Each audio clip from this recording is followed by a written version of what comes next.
మా అమ్మ దగ్గర ఒక పుస్తెల తాడు, చెవులకు కమ్మలుంటాయి. ఇంకో 4 తులాల గొలుసేముంది. మా ఆయనకు అర్ధ తులం ఉంగరం ఉంది. నాకేమో గీ కమ్మలు బుట్టాలు, ఈ ముక్కు పుడక, ఈ ఉంగరం. ఇవి కాకుండా మా ఇంట్లో ఒక 10 తులాలు ఎండి ఉంటే ఉండొచ్చేమో. ఇంత తక్కువన్నది కాబట్టి నాకైతే ఏం భయం లేదు, బంగారం ఉంటుందో పోతుందో అని.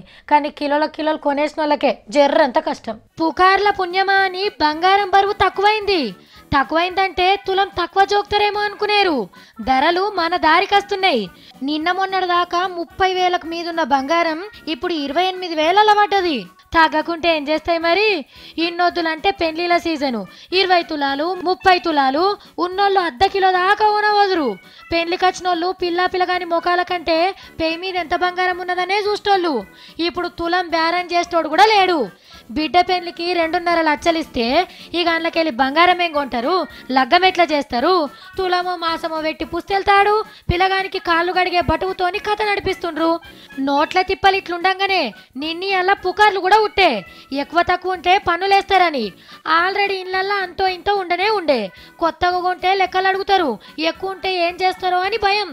ఇట్లా కొంత బంగారం మీద మనసు చంపుకున్నారట అమ్మ లెక్కలు.